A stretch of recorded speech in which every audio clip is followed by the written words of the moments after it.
கர்த்தருடைய வார்த்தைகளுக்கு நேராக நாம் செல்லலாம்.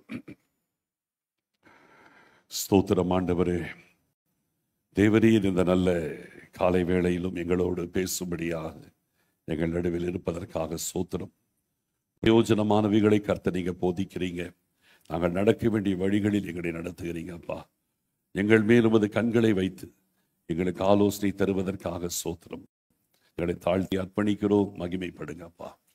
துதிகன மகிமை யாவும் நாங்கள் உமக்கு செலுத்துகிறோம். இயேசு கிறிஸ்துவின் மூலம் ஜெபிக்கிறோம் நல்ல பிதாவே, ஆமென். சங்கீதங்களின் புஸ்தகம் 84வது சங்கீதம் எல்லாருக்கும் மிகவும் பழக்கப்பட்ட ஒரு வசனம். சங்கீதம் 84:10.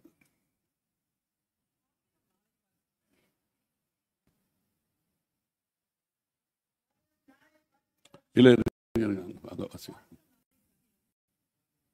வால்யூம் கரெக்ட் ஆன் இருக்கா?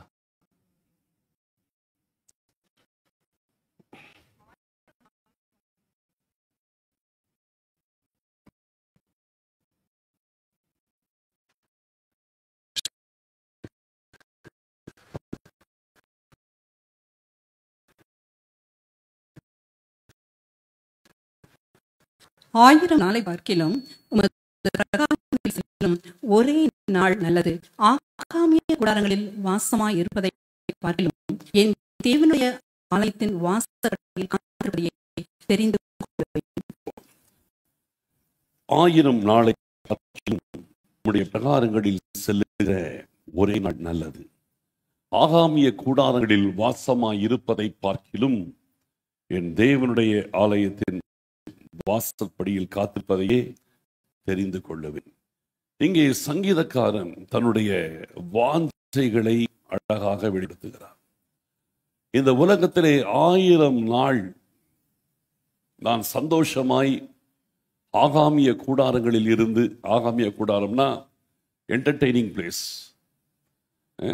இசை மற்றும் நடனங்கள், நாட்டியங்கள் இதெல்லாம் வச்சு மகிழ்ச்சியை ஏற்படுத்தக்கூடிய 1000 நாளை அப்படி செலவிடுவதை விட ஒரே ஒரு நாள் என் ஆண்டவருடைய சமூகத்தில் வாசற்படியில், கர்த்தருடைய ஆலயத்தின் பிரகாரங்களில் வாசற்படியில் காத்திருப்பதையே நான் தெரிந்து கொள்ளுகிறேன் என்று சொல்லுகிறார்.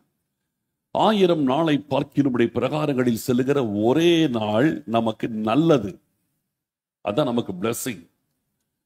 ஆகாமிய கூடாரங்களில் வாசமாய் இருப்பதை பார்க்கிலும் என் தேவனுடைய ஆலயத்தின் வாசற்படியில் காத்திருப்பதையே நான் தெரிந்து கொள்ளுவேன். தேவனுடைய ஆலயத்துக்கு உள்ள கூட கிடையாது, வாசல் படியிலே ஒரு கேட் கீப்பரை போல, கர்த்தருடைய ஆலயத்திலே ஒரு கேட் கீப்பரை போல இருக்கிறதே எனக்கு மேன்மைங்கிறார். அப்போ இந்த கர்த்தருடைய ஆலயத்தின் வாசற்படியில் காத்திருப்பது என்பது எப்படிப்பட்டது என்றால், தேவ பிரசன்னம். தேவ பிரசன்னம், தேவ பிரசன்னத்தின் மேல் ஒரு வாஞ்சை, ஒரு தாகம், ஒரு ஏக்கம். அதனுடைய ஆசீர்வாதத்தை இந்த இடத்திலே அவர் அழகா சொல்றார். 1000 நாள் இந்த உலகத்தின் உலக இன்பங்களை அனுபவிப்பதை விட என் தேவ பிரசன்னத்தில் கிடைக்கிற இன்பம் மேலானது. ஆமென். 1000 நாள் இந்த உலக இன்பம் கொடுக்கிற சந்தோஷத்தை விட ஒரு நாள் என் தேவன் கொடுக்கிற தேவ பிரசன்னத்தின் சந்தோஷத்தின் அளவு பெரியதுங்கிறார். உண்மையிலேயே ஒரு தேவ பிள்ளையின் வாழ்க்கையிலே ஆண்டவர் கொடுக்கிற பரலோக சந்தோஷம் என்பது தேவ பிரசன்னத்திற்குள் இருக்கிறது. இந்த தேவ பிரசன்னம் என்பது என்னன்னு முதல்ல நிறைய பேருக்கு நல்லா தெரியணும். தேவ பிரசன்னத்தை அனுபவிக்கிறவர்கள் உண்டு.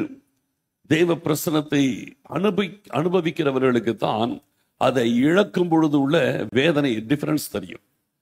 நிறைய தேவ பிள்ளைகளின் வாழ்க்கையிலே உண்மையிலே ஒரு வேதனை என்னன்னா, இந்த தேவ பிரசன்னம்னா என்னன்னே தெரியாத ஒரு வாழ்க்கையில வாழ்ந்துடுறாங்க. தேவ பிரசன்னம்னா என்னன்னே தெரியாத வாழ்க்கை. அப்ப இந்த தேவ பிரசன்னம்னா என்னன்னே தெரியாமல் வாழும் பொழுது அது இருக்கிறதும் தெரிய மாட்டேங்குது, போனாலும் தெரிய மாட்டேங்குது. இல்ல, தேவ பிரசன்னம் நம்ம வாழ்க்கையில இருக்கிற அந்த அனுபவத்திற்குள், கர்த்தருடைய ஆலயத்தின் வாசற்படியிலே கிடைக்கிற அந்த தேவ பிரசன்னத்தை முதலாவது டேஸ்ட் பண்ண நம்ம அனுபவத்திற்குள் வரணும். அந்த அனுபவத்திற்குள் வந்தாதான் அது குறையும் போது நமக்கு தெரியும், அதை நம்ம சரிப்படுத்தி கொள்ள முடியும். அந்த பிரசனமே தெரியாமல் வாழ்வது என்பது ரொம்ப வேதனையானது, ஆபத்தானது. நாளைக்கு ஆண்டவருடைய வருகை என்றைக்கும் சம்பவிக்கும் பொழுது நம்மை பரலோகத்திற்கு போகிறது கூட அது கேள்விக்குறியாக்கிடும். நான் ஆராதனை நேரத்தில் ஆரம்பத்தில் ஒன்று சொன்னேன், நம்ம பரலோகத்துக்கு போவோமா இல்லையா என்பதை இந்த உலகத்தில் இருக்கும் பொழுதே நம்மால் அடையாளம் கண்டுகொள்ள முடியும். இந்த நபர் பரலோகத்துக்கு போவாங்களா? நான் சாதாரணப்படி பார்க்கும்போதே எனக்கே புரியும். இங்க சபையில உட்கார்ந்து இருக்கிற சில முகங்களை பார்க்கும்போது கண்டிப்பா இவங்க பரலோகத்துக்குள்ள வருவாங்க.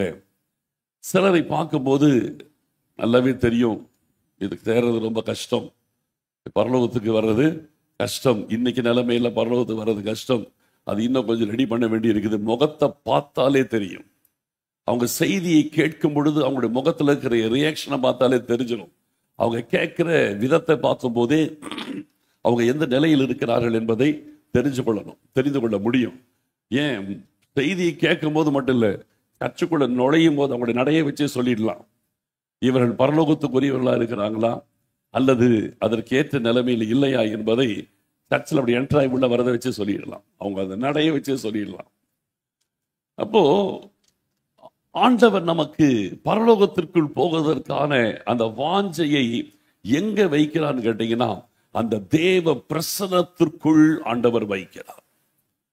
அந்த தேவ பிரசனம், ஆண்டவருடைய சமூகம், அவருடைய பிரசனத்திலே நாம் வாழ பழகணும்.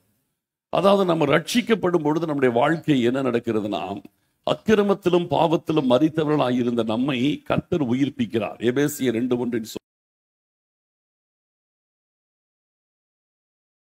உயிர்ப்பிக்கிறார். அப்ப நம்முடைய ஆத்மா மரித்த நிலைமையில் இருக்கிறோம். ரட்சிக்கப்படுவதற்கு முன்பதாக ரட்சிக்கப்படும் பொழுது அந்த ஆத்மாவிலே ஆண்டவர் ஜீவனை கொடுக்கிறார், அந்த பரலோக சந்தோஷத்தை கொடுக்கிறார். அந்த பரலோக சந்தோஷம், ஆண்டவரோடு இருக்கிற ஒரு தொடர்பை ஆண்டவர் நமக்கு ஏற்படுத்தி கொடுக்கிறார். அந்த தொடர்பு நமக்குள் ஒரு பெரிய சந்தோஷத்தை, ஒரு மன மகிழ்ச்சியை நம்முடைய வாழ்க்கையிலே கொடுக்கும். அந்த சந்தோஷத்தை நம்ம மெயின்டைன் பண்ணணும். அந்த ஐக்கியத்தை, ஆண்டவரோடு இருக்கிற அந்த ஐக்கியத்தை ஆண்டவர் ஏற்படுத்தி, கிருபையா ஏற்படுத்தி கொடுத்திருக்கிறதான அந்த தொடர்பை நம்முடைய வாழ்க்கையிலே கடைசி வரைக்கும் காத்து கொள்ள வேண்டும்.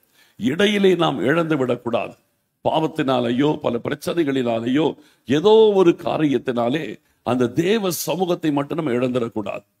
உண்மையாய் சொல்ல போனால் தேவ பிள்ளைகளை போல பிளஸட் இந்த உலகத்தில் யாருமே கிடையாது. ஆசீர்வதிக்கப்பட்டவர்கள் ரெண்டு எக்ஸ்ட்ரீமா பார்க்கலாம். ஒன்று, ஆண்டவரோடு நெருங்கி நீங்க இருந்தீங்கன்னா இந்த உலகத்தில் இருக்கும் பொழுதே பரலோக ராஜ்யத்தின் முன் ருசியை நீங்கள் அனுபவிக்க முடியும். புரிதல்? அந்த ஹாப்பினஸ் இந்த பூமியில் இருக்கும் பொழுது உங்களால் ருசிக்க முடியும். அந்த சந்தோஷத்திற்கு ஈடு இணையானது எதுவுமே கிடையாது. அந்த சந்தோஷத்திற்கு இணையானது எதுவுமே கிடையாது. சங்கீதக்காரனாகி தாவீது தன்னுடைய வாழ்க்கையில பாருங்க, அது ரொம்ப அழகா சொல்றாரு பாருங்க. 51வது சங்கீதம் 51 அவருடைய வாழ்க்கை கர்த்தரை விட்டு விலகும் பொழுது ஒரு காரியத்தை சொல்றாரு. 11ஆம் வசனத்தை வாசிக்கலாம். உமது சமூகத்தை விட்டு என்னை தள்ளாமலும் உமது பரிசுத்த ஆவியை என்னிடத்திலிருந்து எடுத்துக் கொள்ளாமலும் இரும். அடுத்த வசனம், உமது இரட்சணியத்தின் சந்தோஷத்தை, உம்முடைய இரட்சணியத்தின் சந்தோஷத்தை திரும்பவும் எனக்கு தந்து உற்சாகமான ஆவி என்னை தாங்கும்படி செய்யும். உற்சாகமான ஆவி என்னை தாங்கும்படி செய்யும். உம்முடைய சமூகத்திலிருந்து என்னை தள்ளிடாதீங்க ஆண்டவரே, நான் தப்பு பண்ணிட்டேன், உம்முடைய சமூகத்திலிருந்து என்னை தள்ளிடாதீங்க, உம்முடைய பரிசுத்த ஆவியை என்னிடத்திலிருந்து எடுத்துக்கொள்ளாமல் இருங்கள்.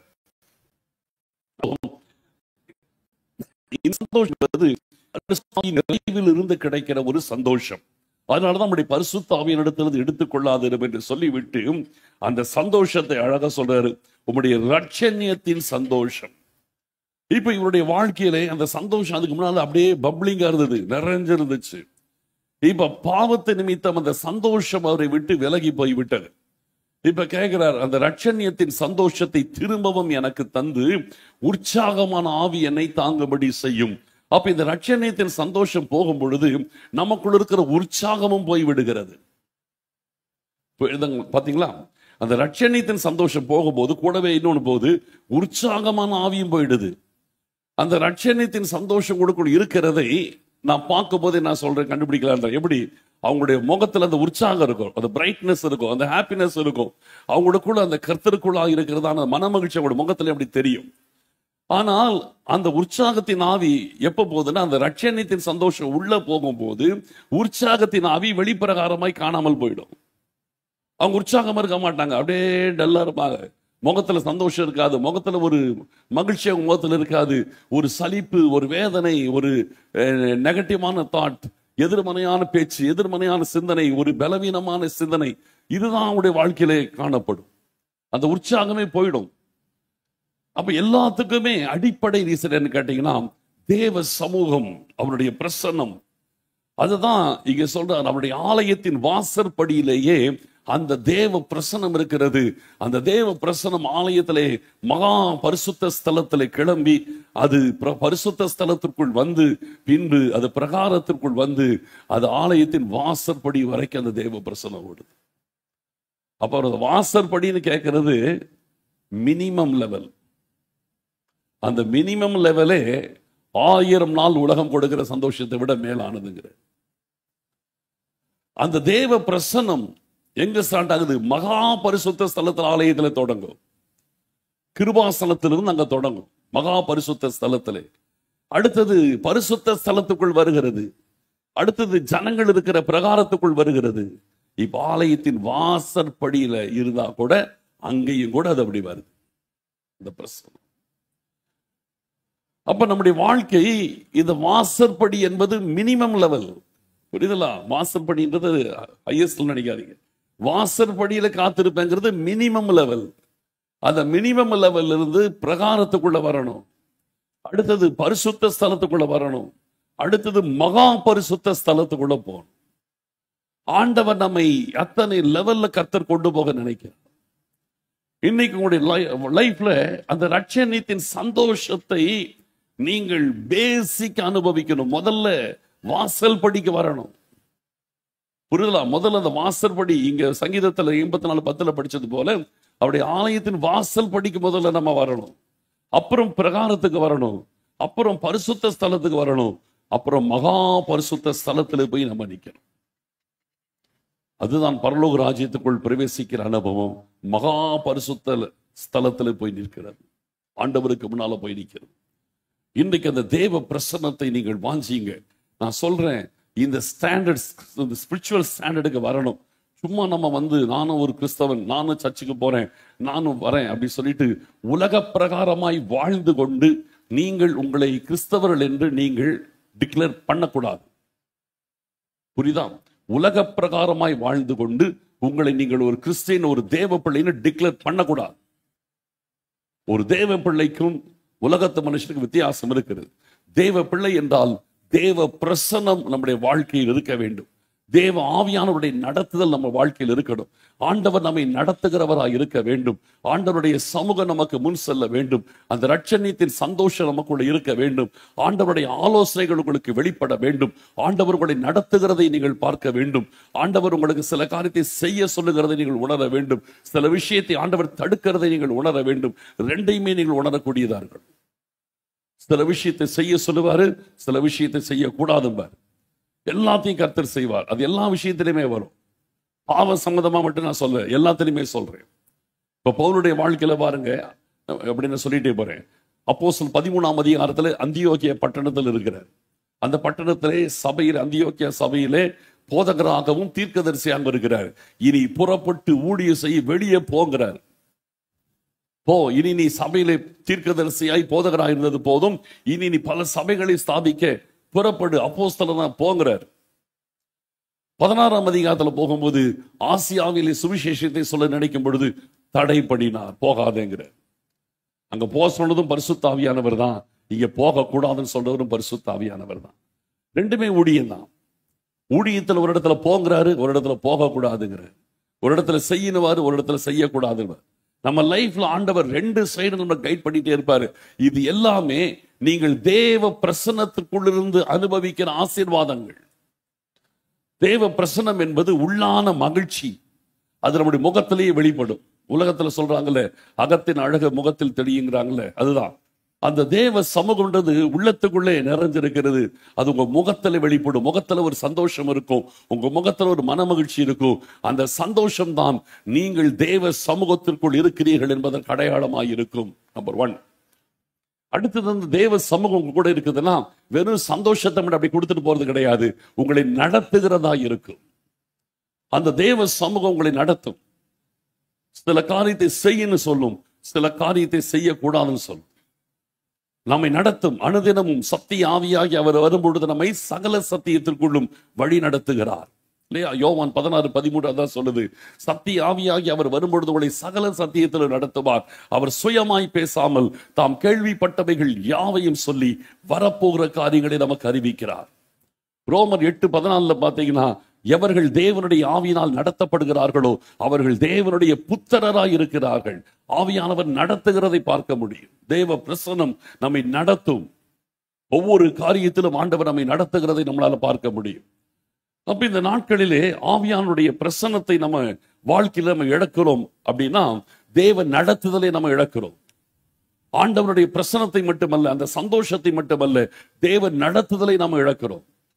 அதனால இன்றைக்கு உங்க வாழ்க்கையில் அது என்னன்னே தெரியல அப்படின்னா நீங்க ஆண்டவருடைய சமூகத்துல தாழ்த்தி, ஆண்டவரே உங்களுடைய பிரசன்னத்தை அனுபவிக்கிற ஒரு வாழ்க்கை எனக்கு தாங்கன்னு சொல்லிட்டு ஒரு நாள் உட்கார்ந்து நல்ல அறிக்கையிட்டு, குறைவுகளை அறிக்கையிட்டு, பாவங்களை அறிக்கையிட்டு முழுவதுமாய் ஆண்டவரோடு ஒப்புரவாகுங்கள். ஒருவேளை அபிஷேகம் பெறாதிருப்பீர்கள் என்றால் நீங்கள் அபிஷேகத்தை கண்டிப்பா பெற்றே ஆகணும். அபிஷேகம் பெறாத ஒரு வாழ்க்கை என்பது உண்மையை சொல்ற மிகப்பெரிய ஒரு குறைவை நீங்கள் வாழ்க்கையில் வச்சிருக்கிறீங்க. அபிஷேகம் இல்லாமலே நீங்கள் வாழ பழகிட்டு இருக்கிறீங்க.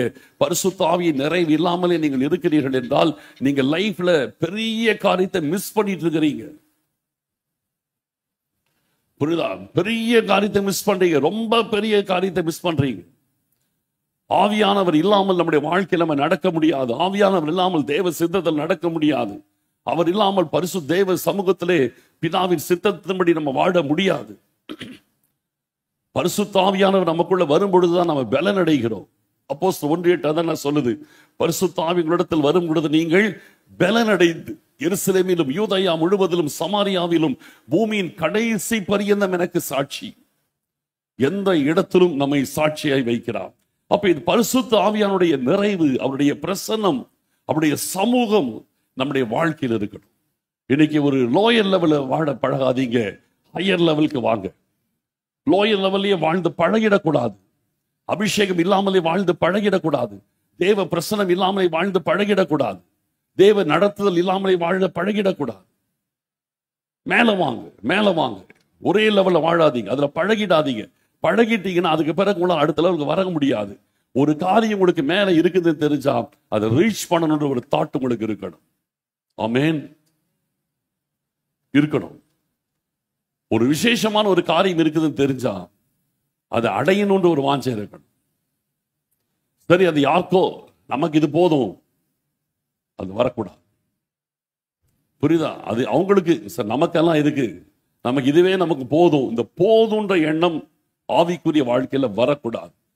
ஏதோ ஒண்ணு ஸ்பெஷலா இருக்குன்னு தெரிஞ்சா அதை ரீச் பண்ணணும். அந்த தாகம், அந்த ஏக்கம் உங்க உள்ளத்துல இருக்கணும். அந்த தாகம், அந்த ஏக்கம் இருந்துச்சுன்னா உண்மையிலேயே சொல்றேன், ஆண்டவர் அதை உங்களுக்கு கொடுத்துக்கிட்டே இருப்பார், கொடுத்துக்கிட்டே இருப்பார். அந்த வாஞ்சையின் அளவு தான் உங்கள் ஆசீர்வாதத்தின் அளவு. ஸ்பிரிச்சுவல் லைஃபை பொறுத்த வரைக்கும் நான் சொல்றேன், உங்கள் வாஞ்சையின் அளவு தான் உங்களை கர்த்தர் ஆசீர்வதிக்கும் அளவா இருக்கும். என் லைஃப்ல நான் நிறைய பார்த்திருக்கிறேன். குறிப்பாய் ஆவியானவருடைய விஷயத்துல நிறைய பார்த்திருக்கிறேன். நான் உங்களுக்கு ஏற்கனவே சொல்லி, ரட்சிக்கப்பட்ட புதுசுல எனக்கு கர்த்தர் சர்ச்சை காட்டவே இல்லை. ஃபர்ஸ்ட் எடுத்த உடனே எனக்கு கர்த்தர் காமிச்சது ஒரு பிரேயர் ஃபெலோஷிப் தான் காமிச்சார். முதலாக நான் அது ஒரு ரட்சிக்கப்பட்டது ஒரு வெள்ளிக்கிழமை, மார்ச் 11th of 83, அதான் ஒரு வெள்ளிக்கிழமை. அடுத்த வியாழக்கிழமை எனக்கு ஒரு ஜெப குழுவிலே கர்த்தர் அண்ணா நகர்ல கொண்டு போய் என்னை சேர்த்து விட்டார். எல்லா கல்லூரி மாணவர்கள் சேர்ந்து ஜெபிக்கிற ஒரு ஜெப ஐக்கியம். அங்க போகும்போது எல்லாரும் அந்நிய பாஷை. முதல்ல அது வரைக்கும் நான் அந்நிய பாஷை என்னன்னு தெரியாது, நான் பார்த்தது கிடையாது. சர்ச்சை பத்தி எனக்கு தெரியாது, தேவ பிள்ளைகள் ஜெபிக்கிறத பத்தி எதுவுமே தெரியாது. கர்த்தருடைய பெரிய கிருபை, நல்ல வேலை என்னை கொண்டு போய் ஒரு பாரம்பரிய கூட்டத்துல கர்த்தர் கொண்டு போய் என்னை விடலை. ஏன்னா எங்களுடைய பின்னணி, குடும்ப பின்னணியில எதுவுமே கிடையாது. அட்லீஸ்ட் பாரம்பரிய கிறிஸ்தவம் கூட கிடையாது எங்க வீட்டுல. எதுவுமே கிடையாது. அப்படி இருக்கும் நல்ல வேலை கர்த்தர் என்ன கொண்டு போய் ஒரு பாரம்பரிய கூட்டத்துக்குள்ள விடாம நல்ல ஒரு ஆவிக்குரிய தேவ பிள்ளைகளின் கூட்டத்தில் கொண்டு போய் கர்த்தரை சேர்த்து விட்டார். முதல் நாள்லயே நான் பார்த்தேன், அவங்க அந்நிய பாஷை பேசலாங்க. அது என்னன்னே புரியல. என்னமோ நடக்குதுன்னு மட்டும் தெரியுது, என்னன்னே தெரியல. கடைசியில் அது முடிச்ச உடனே ஒருத்தர் கேட்டேன், பிரதர் என்னமோ நீங்க பேசுறீங்களா, அது என்னதுன்னு கேட்டேன். என்ன அது வரைக்கும் பார்த்தது கிடையாது, கேட்டது என்னன்னே புரியல. என்னமோ பல பல பல பலன்னு பேசுறாங்களே, இது என்னது, இது ஒண்ணுமே புரியலையே அப்படின்ட்டு இன்னசென்ட்டா கேட்டேன். பிரதர் என்னமோ நீங்க பேசுறீங்களா, அது என்ன பிரதர்னு கேட்டேன். அவர் ஒரே வார்த்தையில் பிரதர் அதான் பிரதர், டங்ஸ் பிரதர் அப்படின்ட்டு போயிட்டாரு. நான் கொஞ்சம் சொல்லிக் கொடுப்பாருன்னு ஆசைப்பட்டேன். அவர் ஒண்ணுமே சொல்லிக் கொடுக்கல. ஒரே வார்த்தையில் அதான் பிரதர், டங்ஸ் பிரதர் அப்படின்ட்டு போயிட்டாரு. ஆனா எனக்கு ஒன்று புரிஞ்சுது. அவர் சொன்னது அந்த டங்ஸ் அர்த்தம் எனக்கு புரியல. எனக்கு தங்குன்ற அந்த வார்த்தை தான் தெரியும். இதெல்லாம் டங்ஸ் ப்ளூரல்ல பேசுறாரு. டங்குன்ற வார்த்தை டங்குனா நாக்கு, அதான் எனக்கு தெரியும். இதெல்லாம் டங்ஸுங்கிறாரு. எனக்கு அந்த வார்த்தைக்கு அர்த்தமே புரியல. புரியாம ஆனா ஒண்ணு மட்டும் பிடிச்சிட்டேன், என்னமோ ஸ்பெஷல் இவங்ககிட்ட இருக்குது. அன்னைக்கு வரைக்கும், அன்னையிலிருந்து சொல்றேன், நான் தெரியாமலே கேட்டேன், ஆண்டவரே எனக்கு இது வேணும், எனக்கு இது வேணும், எனக்கு இது வேணும். சிலதெல்லாம் பைத்தியக்காரத்தனமா கேட்டுருக்கிறேன். அது அப்படி கேட்க ஆரம்பிச்சு, என்னன்னு தெரியாம கேட்பேன், பயங்கரமா கேட்பேன், கேட்டுட்டே இருப்பேன். என்னை பார்த்து எல்லாம் கிண்டல் அடிக்கிற லெவலுக்கு கேட்க ஆரம்பிச்சிட்டேன். ஒரு நாள் பைபிளில் படிச்சேன், நீ குளிராயாவது அனலாயாவது இரு, நீ வெதுவெதுப்பாய் இருந்தால் வாயிலிருந்து வாந்தி பண்ணி போடுவேன் ஆண்டவர் சொல்றது. இந்த அர்த்தம் எனக்கு புரியல. ஆண்டவரே என்னை குளிராய் வையும், ஆண்டவரே என்னை குளிராய் வையும். அர்த்தம் தெரியாமலே கேட்டேன். என்னமோ ஒண்ணு வருது, ஆண்டவர் என்னமோ சொல்றாரு, ஒண்ணு இப்படி இரு அப்படி இரு. குளிர் காலத்துக்கு வித்தியாசம் தெரியல. அதனால ஆண்டவரே என்னை குளிராய் வை, என்னை குளிராய் வைன்னு ஜெபிச்சேன். அப்போ என்னன்னே தெரியாது, ஆனா என்னமோ ஒண்ணு ஸ்பெஷல் ஆண்டவர் சொல்லிட்டார், இப்படின்னு சொல்லிட்டார்ல, அது எனக்கு வேணும். இப்படிதான் ஒவ்வொரு விஷயத்திலும் ஆண்டவர் இடத்துல அதை கேட்பேன். ஆண்டவர் ஒரு ஸ்பெஷலா ஒன்று வச்சிருக்காருன்னா விட மாட்டேன். ஆண்டவரே இது எனக்கு வேணும், ஆண்டவரே எனக்கு இது வேணும். அதே போல ஒரு நாள் நான் ஒரு பத்திரிகை நியூஸ், ஒரு மேகசின், மகிழ்ச்சின்ற மேகசின் எங்க வீட்டுக்கு வரும். அந்த மகிழ்ச்சி மேகசின்ல ஒரு நாள், அப்போ நல்லா படிச்சுட்டு இருக்கிறேன், ஸ்டூடெண்டாக தான் இருக்கிறேன். அப்போ ஒரு நாள் அந்த மேகசின் படிச்சுட்டே போறேன். அந்நிய பாஷை என்பது வேறு, பற்பல பாஷை என்பது வேறுன்னு அவர் ஆர்டிகள் எழுதியிருந்தார். ஜீவானந்தம், நல்ல தெய்வ மனுஷன். அப்போ அவர் அதை எழுதியது போது எனக்கு ஒன்றுமே புரியல. இது என்னது அந்நிய பாஷை? அப்போ நான் அபிஷேகம் பெற்ற புதுசு, என்னது அந்நிய பாஷை என்பது பற்பல பாஷை என்பது வேறுன்னு போட்டிருக்கிறாரு. போகும்போதெல்லாம் காலேஜ் போகும்போது படிச்சுட்டே போனேன், திரும்பி வரும்போது ட்ரெயினில் வரும்போது திரும்பி படிச்சுட்டே ஒன்றுமே புரியல. இப்போ நான் பேசுறது அந்நிய பாஷையா, நான் பேசுறது பற்பல பாஷையா, இது குழப்பமாகி போச்சு. வீட்டில் என்னுடைய பிரேயர் டைம் நான் முழங்கால் படிட்டு கதை முடிட்டு, ஆண்டவரே இது என்னப்பா அந்நிய பாஷை என்பது வேறு, பற்பல பாஷை என்பது வேறுன்னு சொல்லி இருக்கிறாரு, இது என்ன ஆண்டவரேன்னு. அவ்வளோதான், ஒரே வார்த்தை, இது என்ன ஆண்டவரேன்னு. அந்த செகண்ட் சர்வர் ஒரு அபிஷேகம் என்ன மூடிச்சு. இது என்ன ஆண்டவரே வாயை திறந்த உடனே அப்படி ஒரு மகிமை, தேவ பிரசனம் தப்புன்னு முடிச்சு. டக்குன்னு என்னோட டங்ஸ் மாறி போச்சு. அது வரைக்கும் உடனே பேசிட்டு இருந்தேன், என்னன்னு கேட்டதுதான் சரசரசன்னு கர்த்தர் மாத்தினாரு. அடுத்த ஒரு மணி நேரத்துக்கு விதவிதமான பாஷைகள் அப்படி பொங்கி வருது. என்னன்னு கேட்டதுக்கு அவ்வளவுதான், இது தாருன்னு கூட கேட்கல, என்னன்னு கேட்ட உடனே கர்த்தர் ஊத்திட்டார். அப்போ இது போலதான் இதெல்லாம் எதுக்கு இதெல்லாம் உங்களுக்கு சொல்றேன்னு கேட்டீங்கன்னா, இந்த வாஞ்சையின் அளவு தான் உங்கள் ஆசீர்வாதத்தின் அளவுன்றதுக்காக தான் நான் சொல்லிக் கொடுக்கிறேன் உங்களுக்கு. நீங்கள் வாஞ்சிப்பீர்கள் என்றால் தேவன் உங்களை ஆசீர்வதிப்பார். வாஞ்சை இல்லாதவர்களை கர்த்தர் ஆசீர்வதிக்கவே முடியாது. வாஞ்சை வேண்டும், அடிப்படையில வாஞ்சை வேணும். தேவ சமூகம் நான் சொல்லும் போது இது ஏதோ புதுசா சொல்றாரு, இதெல்லாம் நமக்கெல்லாம் ரீச் பண்ண முடியாதுன்னு நினைக்காதீங்க. நீங்க ரீச் பண்ண முடியாததை ஒன்றும் நான் இங்கே சொல்லவில்லை. எல்லாரும் ரீச் பண்ண முடியும். நான் ரீச் பண்றேன், நீங்களும் ரீச் பண்ண முடியும். ஆமென். நீங்களும் ரீச் பண்ண முடியும், எல்லாரும் ரீச் பண்ண முடியும். உங்களால் முடியாதது ஒண்ணு கிடையாது. நீங்கள் வாஞ்சிப்பீர்கள் என்றால் ஆண்டவர் உங்களுக்கு அதை கொடுப்பார். வாஞ்சை இல்லாமல் இருந்தால் கண்டிப்பா கொடுக்க மாட்டார். அதே நான் சொல்றேன், வாஞ்சை இருந்தால் கண்டிப்பா கொடுப்பாரு. வாஞ்சை இல்லைன்னா கர்த்தர் கொடுக்கும் போது கொடுக்கட்டும், அப்ப வாங்கிக்கலாம், அப்படி நீங்க நினைச்சீங்கன்னா கிடைக்கவே கிடையாது. இன்னைக்கு இந்த செய்தி கேட்கிறீங்களா? ஏன் இந்த செய்தி கர்த்தர் கொடுக்கிறார் தெரியுமா? இந்த அனுபவத்திற்குள் நீங்கள் வர வேண்டும் என்பதற்காக தான் இந்த செய்தி கர்த்தர் கொடுக்கிறார். சும்மா உங்களுக்கு ஒரு கதை சொல்றது கிடையாது. இன்னைக்கு இந்த செய்தி கேட்கிறீர்கள் என்றால் இந்த அனுபவத்திற்குள் சபை வர வேண்டும். ஆவிக்குரிய வாழ்க்கையில மேலான நிலைமைக்கு வரணும். சும்மா அப்படியே உட்கார்ந்துட்டு போக கூடாது, மேலான நிலைமைக்குள் வரணும். உங்களுடைய நெக்ஸ்ட் லெவலுக்கு கர்த்தர் ப்ரொமோட் பண்ண நினைக்கிறார். ஆண்டவர் எழுப்புதலுக்காக சபை ஆயத்தப்படுத்த நினைக்கிறார். அதற்குரிய ஒரு தாகத்தை கர்த்தர் முதல்ல விதைச்சாதான் அதுதான் உங்கள் அனுபவமாய் மாறும். அனுபவமாய் மாறினாதான் உங்கள் வாழ்க்கையில கர்த்தர் உங்களை பயன்படுத்த முடியும். எல்லாரையும் குறித்தும் ஆண்டவருக்கு ஒரு நோக்கம் இருக்கிறது, திட்டம் இருக்கிறது. அந்த திட்டத்தின்படி கர்த்தர் உங்களை பயன்படுத்தணும்னா நீங்கள் அதை வாஞ்சிக்க வேண்டும். அதை குறித்து ஒரு தாகம் இருக்கணும். அந்த வாஞ்சி இருந்துச்சுனாவே ஆண்டவர்களை ஆசீர்வதிக்க முடியும். இந்த 84ஆம் சங்கீதம் ஒரு அற்புதமான ஒரு சங்கீதம். இதுல ஒவ்வொரு காரியங்களும் பார்த்தீங்கன்னா இந்த தாகத்தின் அடிப்படையிலேயே எழுதப்பட்ட ஒரு சங்கீதம். இப்ப இந்த 10ஆம் வசனத்துல பார்த்துட்டோம் இல்லையா, 1000 நாளை பார்க்கிலும் உடைய பிரகாரங்களிலே செல்ல ஒரே நாள் நல்லது. அப்ப இந்த பிரகாரத்தை ஏன் சொல்றாரு? அந்த இடத்துல பார்க்கும் பொழுது ஆண்டவருடைய சமூகம் இருக்கிறது இல்லையா. ஆகாமிய கூடாரங்கள் வாசமாய் இருப்பதை பார்க்கிலும் உடைய தேவனுடைய ஆலயத்தின் வாசற்படியில் காத்திருப்பதையே தெரிந்து கொள்ளுவேன். ஏன் இப்ப இந்த வாஞ்சை? இப்ப இந்த வாஞ்சைக்கு அவர் என்ன காரியம் அவருக்குள் இருந்தது, இந்த வாஞ்சை எப்படி அவருக்குள் வந்தது, எப்படி அதை ஆசீர்வாதமாய் பெற்றார் என்பதை இந்த சங்கீதம் சொல்லுது. முதல் வசனத்தில் இதை வாசிக்கலாம். சேனைகளின் கர்த்தாவே, சேனைகளின் கர்த்தாவே, உமது வாசஸ்தலங்கள் எவ்வளவு இன்பமானவைகள். என் ஆத்துமா கர்த்தருடைய ஆலய பிரகாரங்களின் மேல் வாஞ்சையும் தவணமுமாயிருக்கிறது. என் இருதயமும் என் மாம்சமும் ஜீவனுள்ள தேவனை நோக்கி கம்பீர சத்தம் விடுகிறது. சேனைகளின் கர்த்தாவே, உம்முடைய வாசஸ்தலங்கள் எவ்வளவு இன்பமானவைகள். நீர் வாசம் பண்ணக்கூடிய இடங்கள் அது எல்லாமே இன்பமான இடம். இந்த இடத்துல இந்த சங்கீதக்காரனுக்குள்ளே ஒரு காரியம் என்னன்னா, அவர் வேதத்தை நல்ல அறிந்திருக்கிற மனுஷன். வேதத்தை அறிந்திருக்கிற மனுஷன், அதனாலே தன்னுடைய லெவலை கரெக்டா வச்சு அவர் எழுதுறார். சேனைகளின் கர்த்தாவே, உம்முடைய வாசஸ்தலங்கள் எவ்வளவு இன்பமானவைகள். அதான் நான் முதலே சொல்றேன், வாசஸ்தலம்னு சொல்லாமல் வாசஸ்தலங்கள், அவர் வாசம் பண்ணுகிற இடங்கள். அதான் நான் முதலே சொன்னேன், அவருடைய வாசஸ்தலத்தின் பிரதானமானது மகா பரிசுத்த ஸ்தலம். அடுத்தவர் வாசம் பண்ணுகிற இடம் பரிசுத்த ஸ்தலம். அடுத்தவர் வாசமுடைய பிரசன்னம் வெளிப்படுகிற இடம் பிரகாரம். இவர் இப்ப அந்த பிரகாரத்தின் வாசற்படியின் வாசல் படியில இருக்கிறதுக்கே அவர் விரும்புகிறார். அப்ப அவருடைய வாசஸ்தலங்கள் எல்லாமே வேற வேற லெவல். வாசற்படியில ஒரு லெவல், பிரகாரத்துல ஒரு லெவல், பரிசுத்த ஸ்தலத்துல ஒரு லெவல், மகா பரிசுத்த ஸ்தலத்துல ஒரு லெவல். இது எல்லாமே ஆண்டவருடைய வாசஸ்தலங்கள். ஆண்டவர் வாசம் பண்ணுகிற இடம் தான். அந்த வாசஸ்தலங்கள் எல்லாமே எவ்வளவு இன்பமானவைகள், எவ்வளவு சந்தோஷத்தை கொடுக்கிறது. ஒன்னு சொல்றேன், கிறிஸ்டியன் லைஃப் நீங்க ரியல் ஆண்டவரோடத்துல வந்தீங்கன்னா ஒரு ஹாப்பியான லைஃப், மகிழ்ச்சியான வாழ்க்கை. இந்த மகிழ்ச்சியான வாழ்க்கை இலவசமா இருக்கிறது. இந்த மகிழ்ச்சியான வாழ்க்கை இது உலகத்திலே எதுவுமே கொடுக்க முடியாத ஒரு பரம சந்தோஷம், பரலோக சந்தோஷம்.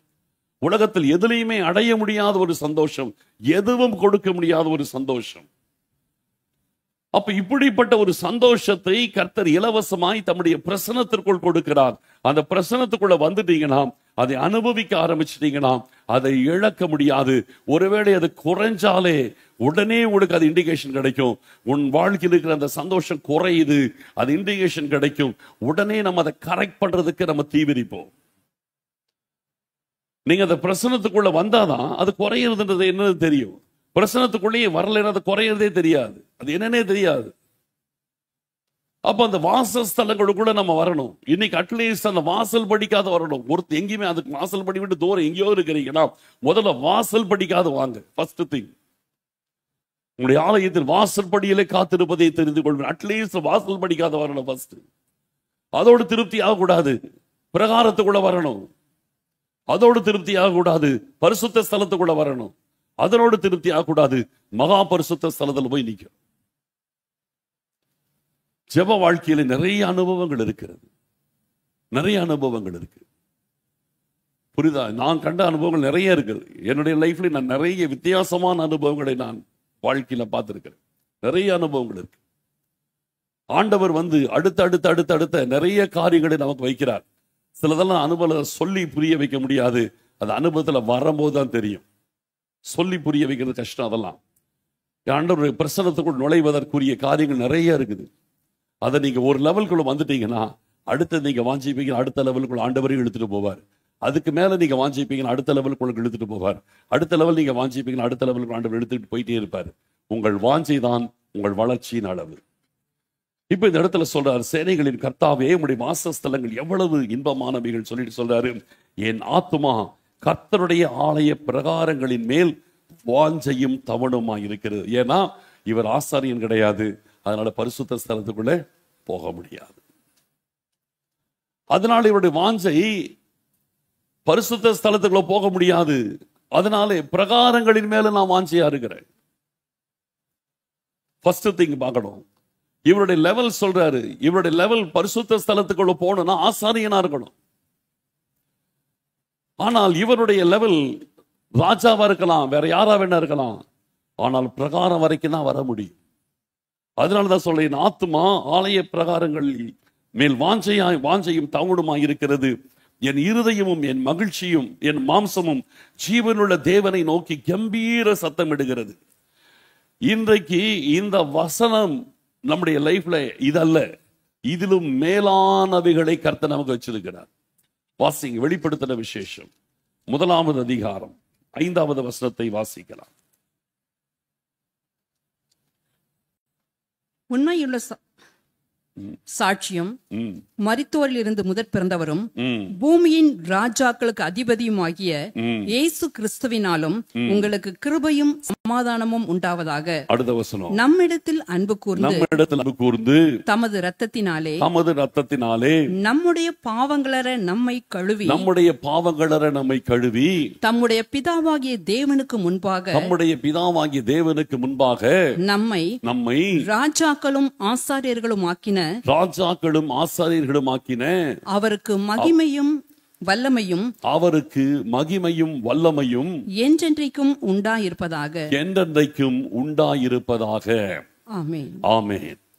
இங்கே இயேசு கிறிஸ்து மரித்து உயிரோடு எழுந்த பின்பு இந்த இடத்தில் அவரை குறித்து வேதம் நமக்கு சொல்லுகிறது. நம்மிடத்தில் அன்பு கூர்ந்து, இயேசு கிறிஸ்து நம்மிடத்தில் அன்பு கூர்ந்து தம்முடைய சொந்த இரத்தத்தினால் நம்மை பாவங்களற கழுவி தம்முடைய பிதாவாகிய தேவனுக்கு முன்பாக நம்மை ராஜாக்களும் ஆசாரியர்களும் ஆக்கின அவருக்கே கனமும் வல்லமையும் மகிமையும் உண்டாயிருப்பதாக. பழைய ஏற்பாட்டு காலத்திலே தேவாலயத்திலே பார்க்கும் பொழுது பலிகள் செலுத்தப்பட்டது. ஆடுகள் மாடுகள் பலி செலுத்தப்பட்டது, பறவைகள் பலி செலுத்தப்பட்டது. இந்த ஆட்டுக்குட்டியின் ரத்தமோ மாட்டின் ரத்தமோ அல்லது புறாக்களின் ரத்தமோ ஒரு மனுஷனை பரிசுத்த ஸ்தலத்திற்குள் கொண்டு போகாது. புரியுதுங்களா? பரிசுத்த ஸ்தலத்துக்குள் கொண்டு போகாது. பிரதான ஆசாரியன், மகா பிரதான ஆசாரியன் வருஷத்திற்கு ஒரு முறை தன்னுடைய பாவங்களுக்காகவும் சகல ஜனங்களின் பாவங்களுக்காகவும் வருஷத்துக்கு ஒரு முறை பிரதான ஆசாரியன் மட்டும் மகா பரிசுத்த ஸ்தலத்துக்குள் போக முடியும். ஆசாரியன் பரிசுத்த ஸ்தலத்திற்குள் எப்பவும் போக முடியும். ஜனங்கள் பிரகாரத்துக்குள்ள மட்டும்தான் வர முடியும். இதுதான் லெவல். இப்போ இந்த லெவல் இருக்கிறதுனால தான் இந்த சங்கீதக்காரன் சொல்றாரு, என் ஆத்துமா கர்த்தருடைய ஆலய பிரகாரங்களின் மேல் வாஞ்சையா இருக்குது. ஏன்னா என்னால பிரகாரத்தை தாண்டி போக முடியாது. நான் நினைச்சாலும் பரிசுத்த ஸ்தலத்துக்கு போக முடியாது. அதனால நான் எந்த லெவலுக்கு போக முடியுமோ, எனக்கு எந்த லிமிட் இருக்கிறதோ அந்த லிமிட்ல நான் ஆசைப்படுறேங்கிறது. எனக்கு ஒரு லிமிட் இருக்குது, ஆசாரியனுக்கு ஒரு லிமிட் இருக்குது, பரிசுத்த ஸ்தலம் பிரதான ஆசாரியனுக்கு ஒரு லிமிட் இருக்குது. பழைய ஏற்பாட்டில் வந்து லிமிட் இருக்குது. ஜனங்களுக்கு ஒரு லிமிட் பிரகாரம், ஆசாரியனுக்கு ஒரு லிமிட் பரிசுத்த ஸ்தலம், பிரதான ஆசாரியனுக்கு ஒரு லிமிட் மகா பரிசுத்த ஸ்தலம். அவர்கள் அந்த லிமிட்ல தான் நிக்கணும். அந்த லிமிட்டை தாண்டி போக முடியாது. இப்போ அந்த லிமிட்ல தான் அவர் யோசிக்கிறார். இந்த சங்கீதம் எழுதப்பட்டதை எப்பவுமே பழைய ஏற்பாட்டை படிக்கும் போது அல்லது பழைய ஏற்பாட்டில் எந்த வசனத்தை படிச்சாலும் நம்ம அதை கரெக்டா நம்ம டயக்னோஸ் பண்ணணும். அந்த காரியத்தை சரியா புரியணும். இந்த வசனத்தை அப்படியே எடுக்க முடியாது. இதுக்குள்ள இருந்து நம்ம அடுத்தவரை கவனிக்கணும். இவருடைய லிமிட் என்ன? பழைய ஏற்பாட்டின்படி பிரகாரம் தான். இவன் ஆசாரியன் கிடையாது, பிரகாரத்தை வரைக்கும் அது தாண்டி உள்ள போக முடியாது.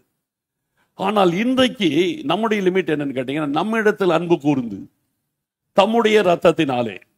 இன்னைக்கு இவங்க எல்லாம் பார்க்கும்போது இயேசு கிறிஸ்துவின் ரத்தம் கிடையாது. ஆட்டு ரத்தம், ஆட்டுக்கடாக்களின் ரத்தம், மாட்டின் ரத்தம், புறா குஞ்சுகளின் ரத்தம். இந்த ரத்தத்தின் மூலமாக ஒருவன் பிரகாரம் வரைக்கும் தான் வர முடியும். பொதுஜனம் பிரகாரம் வரைக்கும் தான் வர முடியும். இந்த ரத்தத்தை வைத்துக் கொண்டு ஆசாரியன் பரிசுத்த ஸ்தலம் வரைக்கும் தான் வர முடியும். இந்த ரத்தத்தை வைத்துக் கொண்டு பிரதான ஆசாரியன் மகா பரிசுத்த ஸ்தலம் வரைக்கும் வர முடியும். என்னதான் ஒருவன் பெரிய ஆளா இருந்தாலும், ராஜாவாகவே இருக்கட்டுமே, எவ்வளவு பெரிய ஆளா இருக்கட்டுமே, அவன் பிரகாரத்தை தாண்டி உள்ள கால வைக்க முடியாது. அதனாலதான் இங்கே பார்க்கும் பொழுது ஆலய பிரகாரங்களின் மேல் வாஞ்சையா இருந்தார். ஆனால் இன்றைக்கு நம்ம ஆட்டுக்கடாக்களின் ரத்தத்தினாலேயோ, மாட்டு ரத்தத்தினாலேயோ, புறா குஞ்சுகளின் ரத்தத்தினாலேயோ நம்ம போல இயேசு கிறிஸ்துவின் சொந்த ரத்தத்தினாலே நாம் போகிறோம்.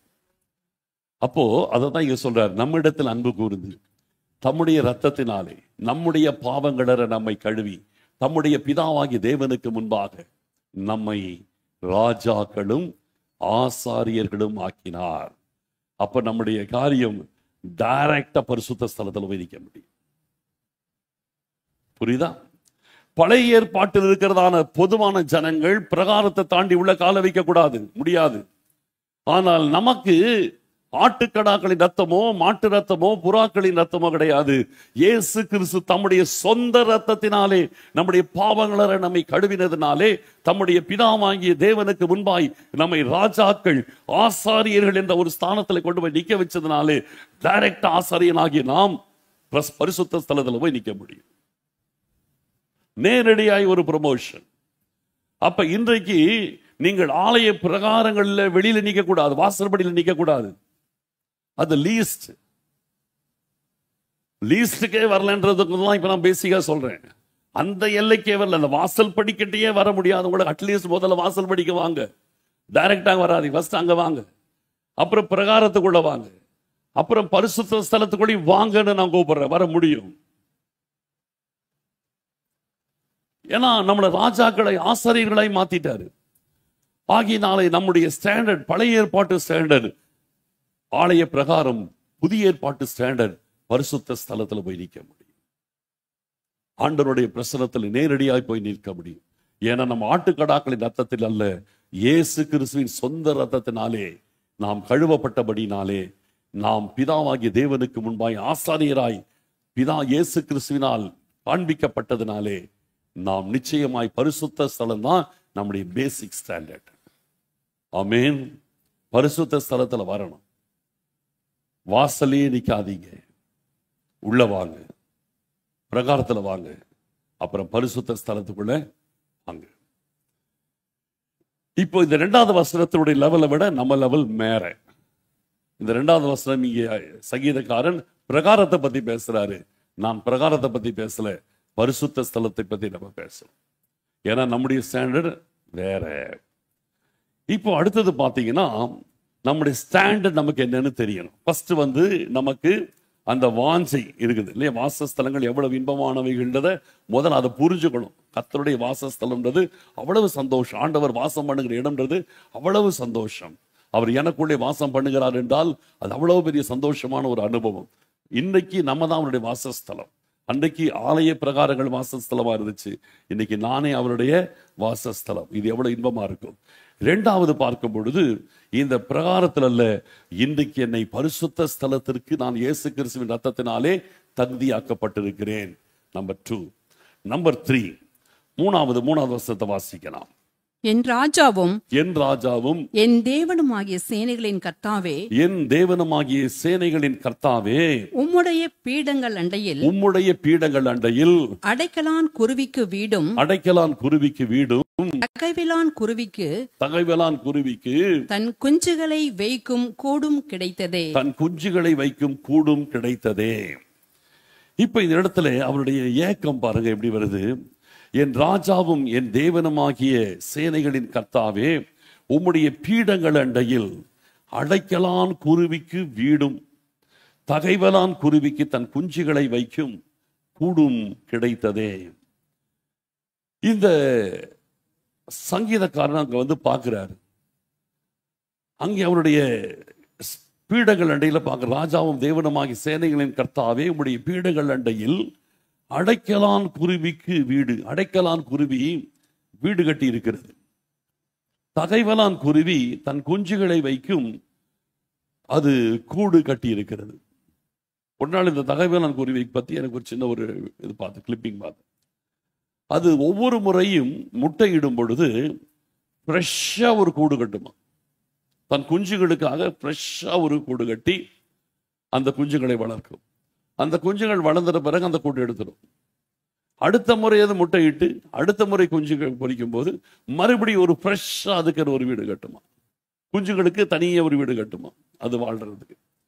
இப்படி ஒவ்வொரு முறையும் அது புதுசு புதுசா வீட்டை கட்டுது, புதுசு புதுசா முட்டையிடுது, புதுசு புதுசா குஞ்சு பொரிக்குது, புதுசு புதுசா அதுங்களுக்கு வீடு கட்டுது.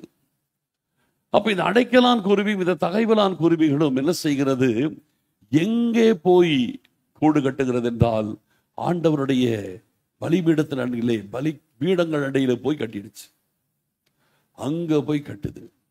இதை பார்க்கும்போது சங்கீதக்காரனுக்கு பொறாமையா இருக்குது. இந்த குருவி கூட எங்கேயோ போயிடுச்சே, நம்ம வெளியில நிக்கிறோமே. இந்த குருவி கூட எங்கேயோ தேவ பிரசன்னத்துக்குள்ள போய் காட்டுக்குதே, நம்ம எங்கேயோ நிக்கிறோமே. ஏங்குகிறான். இந்த குருவி கூட எங்கேயோ போயிடுச்சு, நமக்கு அந்த குருவிக்கு இருக்கிற பாக்கியம் நமக்கு இல்லையே. நம்ம இந்த குருவியா பிறந்திருந்தா கூட நம்ம அங்க போய் இருக்கலாமே. நம்ம இன்னைக்கு இங்கே நிக்கிறோமே, வாசல் படியில காத்துட்டு இருக்கிறோமே. இந்த வாசல் படியில் இருக்கிறதே நமக்கு இப்படி நினைக்கிறோம், இந்த குருவி நம்மளை தாண்டி உள்ள போயிடுச்சு. அப்போ நமக்கு இதை ஏக்கம் இருக்கணும். அந்த குருவி கூட எவ்வளவு தூரம் போயிடுச்சு, உள்ள போய் கூடு கட்டி இருக்குது. ஆண்டவர் என்னைக்குமே சின்ன சின்ன சின்ன விஷயங்கள்ல கூட நமக்கு நிறைய பாடம் கற்றுக் கொடுக்கிறார். அடைக்கலான் குருவி, தகைவலான் குருவி, இது விலை இல்லாத ரொம்ப சாதாரணமாய் வளருகிற ஒரு குருவி. அப்ப இந்த குருவிக்கே அந்த ஸ்தானம் கிடைக்குது. ஆண்டவர் என்னைக்குமே நமக்கு சின்ன சின்ன விஷயங்கள் நமக்கு பாடம் கற்றுக் கொடுக்கிறார். இன்னொரு காரியத்தை வாசிக்கிற பாருங்க. நீதிமொழிகளின் புஸ்தகம் 30வது அதிகாரத்தை எடுத்துக்கொள்ளுங்கள். 28வது வசனத்தை வாசிக்கலாம். தன் கைகளினால் வலையை பின்னி அரசர் அரண்மனையில் இருக்கிற சிலந்தி பூச்சியுமே. ஆமா, தன் கைகளினால். இங்க பாத்தீங்கன்னா பூமியில் சிறியவைகளாக இருந்தும் மகா ஞானம் உள்ளவைகள் 4 உண்டு சொல்லிட்டு 24ஆம் வசனத்தை சொல்லிட்டு, தன் கைகளினால் வலையை பின்னி அரசர் அரண்மனையில் இருக்கிற சிலந்தி பூச்சி. ரொம்ப ஞானம் உள்ள ஜந்துக்குள்ள இங்க என்ன பேசுறாரு, சிலந்தி பூச்சி பத்தி பேசுறாரு. அங்க அடைக்கலான் குருவி பத்தி சொல்றாரு, இங்க சிலந்தி பூச்சி. இந்த சிலந்தி பூச்சியும் அது எப்படி அந்த அடைக்கலான் குருவி கூடு கட்டுதோ அது போலவே இதுவும் வலையை பின்னுது. எங்க போய் வலையை பின்னுதான், ராஜாவுடைய அரண்மனையில போய் வலையை பின்னிடுச்சான். அப்ப இந்த சிலந்தி பூச்சி கூட அதுக்கு கூட ஒரு வீடு எங்க இருக்குது, ராஜாவுடைய அரண்மனையில் இருக்குது. அதுக்கு கூட வீடு அங்க இருக்குது. உங்களுக்கு வீடு அங்க இருக்கா? ராஜா வீட்டுல உங்களுக்கு இடம் இருக்குதா? கூடு கட்டி இருக்கீங்களா? ராஜா வீடுன்னு எது? அரண்மனைனா பரலோகம். பரலோகத்தில் உங்களுக்கு வீடு இருக்குதா? ஆமா, சிலந்தி பூச்சிக்கு வீடு இருக்குது ராஜா அரண்மனையில். சின்ன விஷயத்தில் ஆண்டவர் பெரிய பாடத்தை கற்றுக் கொடுக்க. இந்த சிலந்தி பூச்சி தன் கைகளினால் வலையை பின்னுது, ராஜாவுடைய அரண்மனையிலே போய் வலையை பின்னிடுது. அப்ப நம்ம எப்படி ஒரு மனுஷனாக இருந்துட்டு ராஜா அரண்மனையில் எனக்கு வீடு இல்லைன்னா எவ்வளவு மோசம் இல்லை? அப்ப சிலந்தி பூச்சி விட மோசமாயிரும். ராஜா அரண்மனையில் நமக்கு ஒரு வீடு இருக்கணும். ஆமென், இருக்கணும் இல்லையா? அதே போல ஆண்டவருடைய பீடங்கள் அண்டையிலே நமக்கு கூடு இருக்கணும். தேவ பிரசன்னத்தில் கூடு இருந்தாதான் அரண்மனையில வீடு இருக்கும். ஆமென். இங்க கூடு கட்டினாதான் அங்க வீடு கிடைக்கும். புரியுதா உங்களுக்கு? முதல்ல இங்க கூடு கட்டுங்க, பீடங்கள் அண்டையில கூடு கட்டுங்க, தேவ பிரசன்னத்தில் கூடு கட்டுங்க, அரண்மனையில் உங்களுக்கு வீடு கண்டிப்பா கிடைக்கும். ஆமென். அப்ப இந்த உலகத்தில் நம்ம இருக்கும் பொழுதே நமக்கு எங்க கூடு கட்டணும் நமக்கு தெரியணும். எங்கேயோ போய் கூடு கட்ட முடியாது, கட்டக்கூடாது. இப்ப உண்மையிலேயே சொல்ற, யோசிச்சு பாருங்க. இந்த அடைக்கலான் குருவியும் இந்த தகைவலான் குருவியும் இந்த ஆண்டவருடைய பீடங்கள் அண்டையில போய் கூடு கட்டுச்சே, யாராவது உனக்கு கை வைக்க முடியுமா? இந்த கூட்டுல யாராவது கை வைக்க முடியுமா? அது குஞ்சுகளை யாராவது தொட முடியுமா? தொட முடியாது. இது வேற எங்கேயாவது மரத்துல கூடு கட்டி இருந்துச்சுன்னா யார் வேணா பிடிச்சிட்டு போயிடுவாங்க. இது மரத்துல கூடு கட்டினதுன்னா யார் வேணா பிடிச்சிருப்பாங்க. பாம்புகள் வந்து அந்த எடுத்து குஞ்சுகளை சாப்பிட்டு போயிடும் இல்லையா? என்ன வேணா நடக்கும், பாதுகாப்பு கிடையாது. ஆனால் அது பீடங்கள் அண்டையிலே கூடு கட்டி தன் குஞ்சுகளை வளர்க்கிறதுனாலே யாரும் அதை தொடவே முடியாது. நான் ஒன்னு சொல்றேன், தேவ பிரசன்னத்திற்குள் உங்களை நீங்கள் காத்து கொண்டால் எது உங்களை தொட முடியாது. வெளியில இருந்தா தான் எல்லாம் வேணா கண்டதை வந்து கையை வைக்கும் இல்லையா? பாம்பு வந்து சாப்பிட்டு போயிடும். ஆனால் அந்த பிரசன்னத்துக்குள்ள நீங்கள் வந்துட்டீங்கன்னா எது உங்களை தொட முடியாது, பிசாசு உங்களை தொட முடியாது. அந்த இடத்துல ஒரு ப்ரொடெக்ஷன் இருக்குது, ஒரு பாதுகாப்பு இருக்குது. ஏறாது கர்த்தருடைய பீடங்கள் அண்டையில் எல்லாரும் வந்து நெருங்க முடியாது, எல்லாரும் நெருங்க முடியாது. ஆசாரியன் மட்டும் தான் வர முடியும், வேற யாரும் அங்க வர முடியாது. அந்த இடத்துல அது கூடு கட்டினதுனாலே ஒன்று தேவ பிரசன்னத்தை அது அனுபவிக்கிறது, இரண்டாவது கர்த்தருடைய பாதுகாப்பை அது அனுபவிக்கிறது. தேவ சமூகத்திலே பரிபூரண ஆனந்தமாகிய அந்த தேவ பிரசன்னம் இருக்கிறது. அடுத்தது தேவ பிரசன்னத்தில் உங்களுக்கு பாதுகாப்பு இருக்கிறது. அதனாலதான் அவர் ஏங்குறார், உங்களுடைய பீடங்கள் அண்டையிலே அடைக்கலான் குருவிக்கு வீடும் தகைவலான் குருவிக்கு தன் குஞ்சுகளை வைக்கும் கூடும் கிடைத்ததே அப்படின்னு சொல்லிட்டு அடுத்தது தொடர்ந்து வர்றார். 4வது வசனத்துல படிப்போம். உம்முடைய வீட்டில் வாசமாய் இருக்கிறவர்கள் பாக்கியவான்கள், அவர்கள் எப்பொழுதும் உம்மை துதித்துக் கொண்டிருப்பார்கள். அடுத்து தொடர்ந்து 6ஆம் வசனம் வரைக்கும் வாசிக்கலாம். உம்மிலே பலன் கொள்ளுகிற மனுஷனும் தங்கள் இருதயங்களில் செவ்வையான வழிகளை கொண்டிருக்கிறவர்களும் பாக்கியவான்கள். அழுகையின் பள்ளத்தாக்கை உருவ நடந்து அதை நீரூற்றாக்கி கொள்ளுகிறார்கள். மழையும் குளங்களை நிரப்பும். அடுத்த வசனம். அவர்கள் பலத்தின் மேல் பலம் அடைந்து சீயோனிலே தேவ சந்நிதியில் வந்து காணப்படுவார்கள். போதும். இங்கே பார்க்கும்போது அடுத்தவன் சொல்றாரு, உம்முடைய வீட்டில் வாசமாய் இருக்கிறவர்கள் பாக்கியவான்கள், அவர்கள் எப்பொழுதும் உம்மை துதித்துக் கொண்டிருப்பார்கள். இப்ப இந்த இடத்துல ஒரு கன்க்ளூஷன் வரார். நம்மளை பரலோகத்துல போய் சேர்றதுக்கான அந்த ரூட்டை போட்டு கொடுக்கிறார். எப்படி நம்ம பரலோகத்துல போய் சேர்றோம், இதை தேவ பிரசன்னத்தில் ஆரம்பிச்சு எப்படி நம்ம பரலோகத்துக்குள்ள போய் நம்ம சேருகிறோம் என்பதை வரிசையாய் சில விஷயங்களை கொண்டு வரார். முதலாவது, உங்களுடைய வீட்டிலே வாசமாய் இருக்கிறவர்கள் பாக்கியவான்கள். ஏன் அவங்க பாக்கியவான்கள்னா, அவர்கள் எப்பொழுதும் உம்மை துதித்துக் கொண்டிருப்பார்கள். எப்பொழுதும் உம்மை துதித்துக் கொண்டிருப்பார்கள். ஆண்டவருடைய சமூகத்தில் பரலோகம் போகிறதற்கான காரியம் நம்ம தேவ சமூகத்தில் ஆண்டவருடைய வீட்டிலே கர்த்தர் நம்மளை கொண்டு போய் வைக்கிறார். அங்க போன உடனே உங்களுடைய வாழ்க்கையில ஒரு காரியம் நமக்கு இருக்கணும், ஸ்பெஷலா துதிக்கிற அனுபவம் உங்களுக்குள் இருக்க வேண்டும். தேவ பிரசன்னத்தை அனுபவிக்கிறவர்கள் தேவ பிரசன்னத்தில் சும்மா இருக்கக்கூடாது. அந்த பிரசன்னத்தை நீங்கள் தக்க வைத்துக் கொள்வதற்கு, அந்த பிரசன்னத்திலே நீங்கள் ஏன் கர்த்தரை கொண்டு போய் வைக்கிறார்னா, அங்கதான் கர்த்தரை துதிக்கிற ஒரு இடம். நல்லா துதிக்கிறோம். அதனாலதான் நம்ம டெய்லி இந்த அதிகாலை துதியின் நேரத்தை வைக்கிறோம். அதுல வேற எந்த காரியம் கிடையாது, வெறும் துதி. துதிப்பது, துதிக்கணும், நல்லா துதிக்கணும், மனதார துதிக்கணும், வாயார துதிக்கணும்.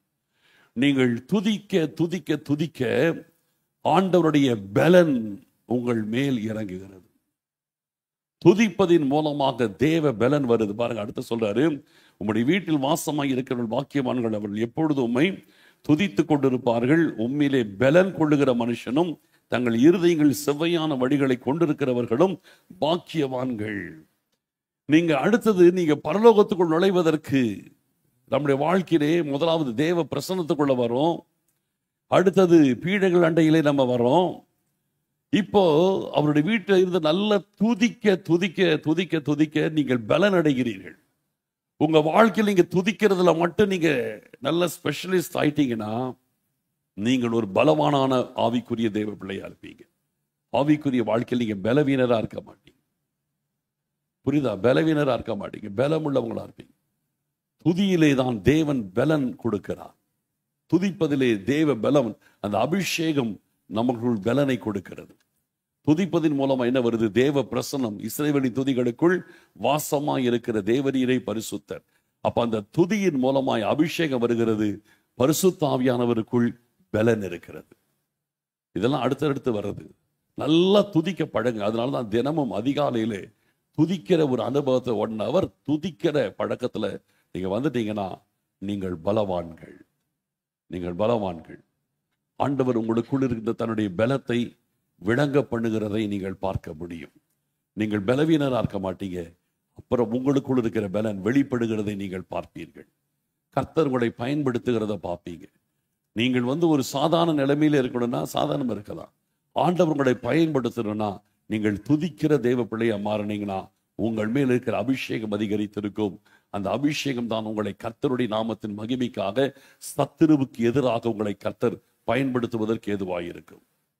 அதுதான் துதியில வருகிறது. இப்போ அடுத்தது அந்த பலத்துக்கான அடுத்த ஒரு காரியத்தை சொல்றார். அப்படியே நெக்ஸ்ட் சைட் ரிவர்ஸ். அழுகையின் பள்ளத்தாக்கை உருவ நடந்து அதை நீரூற்றாக்கி கொள்கிறார்கள். மழையும் குளங்களை நிரப்பும். பலன் அடைவதற்கான 2 காரியங்கள். ஒன்று துதி தேவ பிரசன்னத்தை கொண்டு வருகிறது, தேவ பலத்தை கொடுக்கிறது. 2வது அழுகையின் பள்ளத்தாக்கு அதை உருவ நடந்து அதை நீரூற்றாக்கி கொள்ளுகிறார்கள். ஆண்டவர் நம்மை பலப்படுத்துவதற்கு வித்தியாசமான காரியங்களை வைக்கிறார். ஒன்று துதியின் மூலமாக நமக்கு பலனை கொடுக்கிறார். அடுத்தது அழுகையின் பள்ளத்தாக்கின் மூலமாக கர்த்தர் நமக்கு பலத்தை கொடுக்கிறார். புரியுதா? அழுகையின் பள்ளத்தாக்கு. சில நேரத்திலே உங்கள் வாழ்க்கையிலே அழுகையின் பள்ளத்தாக்கு, வேதனை, போராட்டம், பிரச்சனை, ஏதாவது ஒரு மிகப்பெரிய ஒரு போராட்டம் வருது, உங்களை கண்ணீர் வடிக்க வைக்கிறது, இருதயத்தை நொறுக்குகிறது. இது எப்படி பலனை கொடுக்கும்? இல்லையா? துதிப்பதினாலே தேவ பிரசனம் வருகிறது, தேவ பலன் வருது. அழுகையின் பள்ளத்தாக்கு எப்படி பலனை கொடுக்கும்? நீங்கள் துதிக்கும் பொழுது மகிழ்ச்சி அடைகிறீர்கள், ஆண்டவருடைய பிரசனத்தை அனுபவிக்கிறீங்க, பலன் வருது. ஆனால் அழுகும் பொழுது நீங்கள் மகிழ்ச்சி அடையல, இருதயம் நொறுங்குறீங்க, உங்களை ஆராய்ந்து பார்க்கிறீர்கள், உங்கள் குறைவுகளை அறிக்கையிடுகிறீர்கள், நீங்கள் பரிசுத்தமாக்கப்படுகிறீர்கள், அங்கே நீங்கள் பலன் அடைகிறீர்கள். புரியுதா? இதுவும் பலன், இதுவும் பலன். உண்மையா சொல்றேன், நீங்கள் துதிக்கிறதுனால இதில் 2 அனுபவம் எனக்கு உண்டு. நல்ல துதிக்கிறதுனாலையும் ஆண்டவர் நெருங்கி கூட இருக்கிறதை உணர முடியும் அவருடைய பிரசனத்தை. அதே போல பிரச்சனைகளை அதிகமாய் சந்திக்கும் பொழுதும் ஆண்டவர் கூட இருக்கிறதை ரொம்ப அதிகமாய் உணர முடியும். பிரச்சனைகள், போராட்டம் நெருக்கும் போது அந்த நேரத்திலையும் ஆண்டவர் ரொம்ப க்ளோஸா இருக்கிறத உணர முடியும். ஆண்டவருடைய சத்தத்தை ஈஸியா கேட்க முடியும். ஆண்டவர் நடத்துகிறதை சுலபமாய் புரிய முடியும். உபத்திரவங்கள், பிரச்சனைகள், அழுகையின் பள்ளத்தாக்கு அது நம்மை ஆண்டவருக்குள்ளாய் பலவான்களாய் மாற்றுகிறது. எப்படி? அதனால நம்மை தாழ்த்துகிறோம்.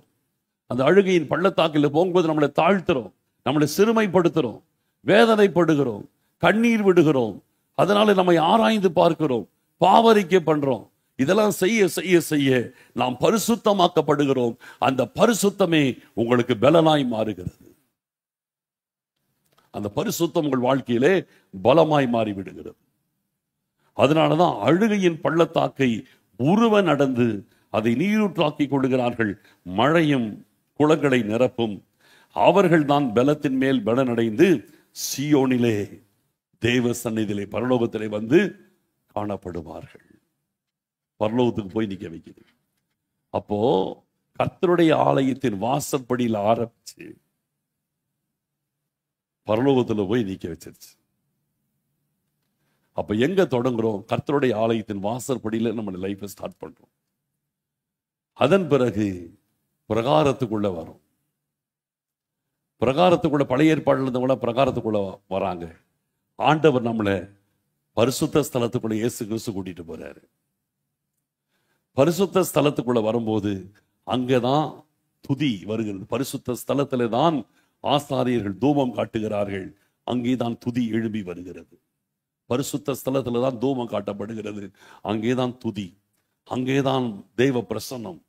பரிசுத்த ஸ்தலத்தில் நல்ல துதிங்க. அதே நேரத்தில் உங்களை பூரணப்படுத்துவதற்கு சில நேரத்தில் அழுகையின் பள்ளத்தாக்கையும் கர்த்தர் அனுமதிக்கிறார். அந்த அழுகையின் பள்ளத்தாக்களையும் போகும் பொழுதும் கர்த்தர் உங்களை புடமிடுகிறார், உங்களை சுத்திகரிக்கிறார், பாவரிக்கை செய்ய வைக்கிறார், உங்களை கழுவுகிறார், உங்களை இன்னும் மகா பரிசுத்த ஸ்தலத்துக்குள் போகிறதுக்கு உங்களை தகுதிப்படுத்துறார். அங்கதான் வச்சு அந்த அழுகையின் பள்ளத்தாக்குள்ள போகும்போது நம்மளை சுத்தம் பண்ணி மகா பரிசுத்த ஸ்தலத்துக்குள் போகிறதுக்கு நம்ம கிளியர் ஆகணும். அங்கதான் கர்த்தர் என்ன செய்றாரு?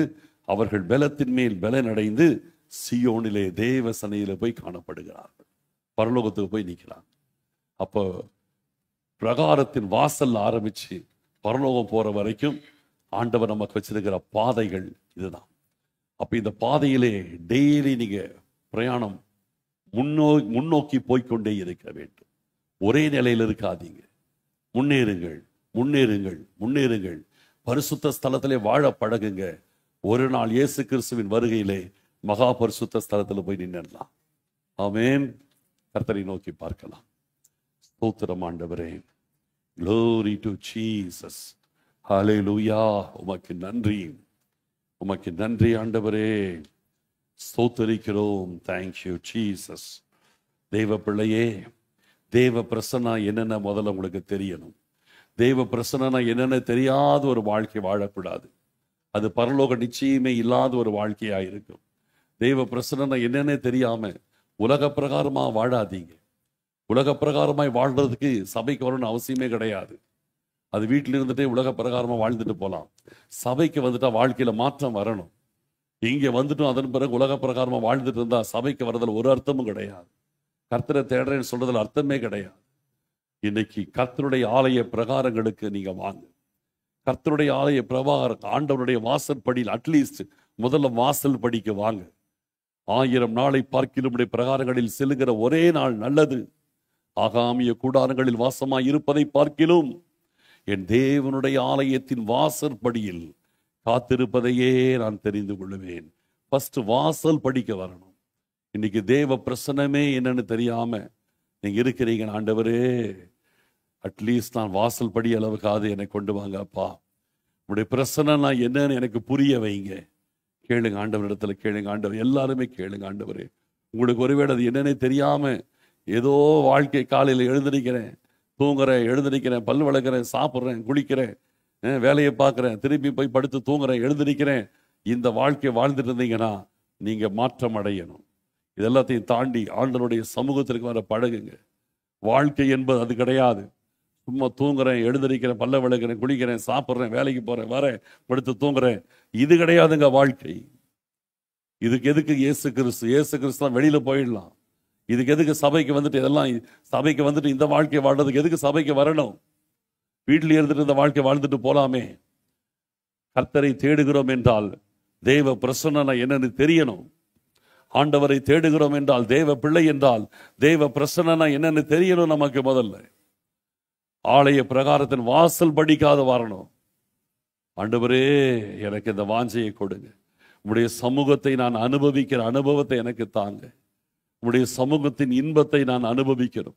ரட்சண்யத்தின் சந்தோஷத்தை நான் அனுபவிக்கணும். இந்த ரட்சிப்பு கொடுக்கிற அந்த சந்தோஷத்தை நான் அனுபவிக்கணும். அது எங்க தெரியுமா ஸ்டார்ட் ஆகுது? நீங்கள் மனதார பாவரிக்கை பண்ணி உங்களை அருமையாய் முழுவதுமாய் ஒப்பு கொடுங்க. இப்ப நான் சொல்றது பேசிக் பேசிக் பேசிக் எல்கேஜி லெவல்ல சொல்லிட்டு இருக்கிறேன். பேசிக்க பேசிட்டு இருக்கிறேன். நீங்கள் அது முதல் படிக்கு ஏறுறதுக்கான வழியை சொல்றேன். முதலாவது நல்லா பாவரிக்கப்படி ஒப்பு கொடுங்க. இன்னைக்கு வீட்டுக்கு போன உடனே நல்லா பாவரிக்கை பண்ணி நல்லா ஆண்டவரோட ஐக்கியமாகுங்க. முதல்ல அந்த வாசல் படிக்க வந்து நிற்பீங்க. அங்கதான் நீங்க வாசல் படியில வந்து நிற்பீங்க. தேவ சமூகம் என்னன்றது முதல்ல அங்கதான் தெரியும். வாசல் படிக்க வருவீங்க. வாசல் படிக்க வந்தா போதாது, அடுத்தது பிரகாரத்துக்குள்ள வரணும். வாசல்லையே நிக்க கூடாது, உள்ள வரணும். ஆலயத்தின் பிரகாரத்துக்குள்ள வந்து நிக்கணும். அங்கே வாசல் படியை விட பிரகாரத்துல இன்னும் தேவ பிரசன்னம் கொஞ்சம் ஜாஸ்தி இருக்கும். பிரகாரத்துல வந்தீங்கன்னா இன்னும் கொஞ்சம் பிரசன்னம் ஜாஸ்தி இருக்கும். அடுத்த லெவலுக்கு வரணும். அடுத்த லெவலுக்கு வரணும். தேவ பிரசன்னத்தை இன்னும் அனுபவிக்கிறதற்கு முதல்ல பாவரிக்கை. அடுத்ததாக நீ நல்ல ஆண்டவரை தேடி வாஞ்சையோடு அவருக்கு நேரத்தை கொடுத்து பாருங்க. அங்க பிரகாரத்தில் உங்களுக்கு தேவ பிரசன்னம் இன்னும் அதிகமாய் கிடைக்கும். பிரகாரத்தில் நிக்கிற நிலைமை பழைய ஏற்பாட்டு கால தேவ மனுஷர்கள் எல்லாருக்கும் பிரகாரம் மட்டும்தான். அதுக்கு மேல உள்ள நுழைய முடியாது. ஆனால் இயேசு கிறிஸ்து நம்மிடத்தில் அன்பு கூர்ந்து தம்முடைய ரத்தத்தினால் நம்முடைய பாவங்கள நம்மை கழுவி தம்முடைய பிதாவாகிய தேவனுக்கு முன்பாய் நம்மை ராஜாக்களும் ஆஸ்தாரியர்களுமாய் மாற்றி இருக்கிறார். ஆகையினாலே நாம் நேரடியாய் பரிசுத்த ஸ்தலத்துக்குள் வர முடியும்.